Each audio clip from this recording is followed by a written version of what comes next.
Assalamualaikum warahmatullahi wabarakatuh. Nama saya Vigo Agung Julian dengan NIM 008 akan menjelaskan tentang dakwah Islam pada masa Nabi Muhammad SAW.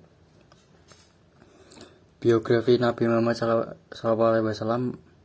Nabi Muhammad SAW adalah keturunan Bani Hashim, suatu kabilah yang kurang berkuasa dalam suku Quraisy, yang lahir dalam keadaan yatim. Tak lama kemudian, ketika berusia 6 tahun, dia menjadi yatim piatu dalam usia muda. Nabi Muhammad hidup sebagai pengembala kambing keluarganya dan penduduk Mekah. Nabi Muhammad ikut untuk pertama kali dalam khalifah dagang ke negeri Syria atau Syam dalam usia baru 12 tahun. Kafilah itu dipimpin oleh Abu Thalib. Dalam perjalanan ini di Busra sebelah selatan Syria, ia bertemu dengan pendeta Kristen yang bernama Buhairah.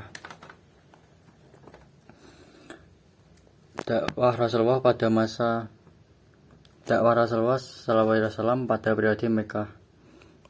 Dakwah secara sembunyi-sembunyi. Pada masa dakwah secara sembunyi-sembunyi ini, Rasulullah SAW menyeru untuk masuk Islam orang-orang mana di lingkungan rumah tangganya sendiri dan kerabat serta sahabat dekatnya. Dakwah secara terang-terangan dimulai sejak tahun keempat dari kenabian, yakni setelah turunnya wahyu yang berisi perintah Allah Subhanahu wa Ta'ala agar dakwah itu dilaksanakan secara terang-terangan. Wahyu tersebut berupa ayat Al-Quran surah ke-26. Dakwah secara terbuka. Metode yang dilakukan Nabi adalah mengundang Bani Abdul Muthalib ke rumahnya dan menjelaskan bahwa dia telah diutus oleh Allah. Kemudian undangan terbuka kepada seluruh masyarakat Quraisy di Bukit Safa. Selanjutnya Muhammad SAW memproklamasikan keesaan Tuhan dan mengajarkan kesatuan dan bersamaan antara manusia. Selanjutnya Nabi mengadakan pertemuan khusus dengan orang-orang yang percaya kepada beliau. Lalu beberapa pengikut Nabi meninggalkan Mekah dan mencari perlindungan atau mengungsi ke Ethiopia, sebuah negeri di seberang Laut Merah.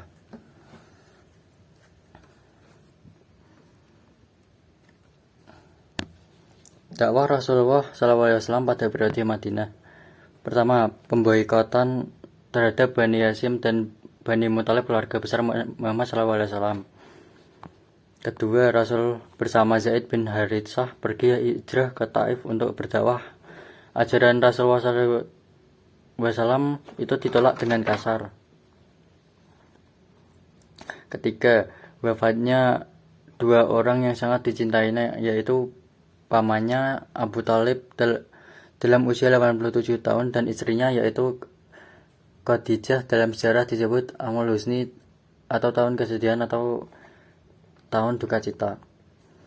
Saat menghadapi ujian yang berat dan tingkat perjuangan sudah berada dalam puncaknya, Rasulullah SAW diperintahkan oleh Allah Subhanahu wa Ta'ala untuk menjalani Isra Mi'raj terjadi pada malam 17 Rajab tahun ke-11 dari kenabiannya, sekitar 621 Masehi, ditempuh dalam waktu 1 malam.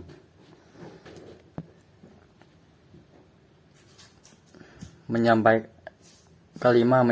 kepada kabilah-kabilah di sekitar Madinah. Kelima, aturan-aturan sosial kemasyarakatan juga mulai diperkenalkan.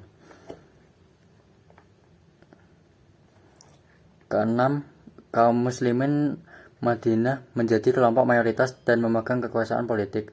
Ketujuh, pada periode ini ajaran Islam semakin disempurnakan. Kedelapan, Muhammad SAW mulai mengajarkan ritual-ritual keagamaan seperti sholat dan puasa. Kesembilan,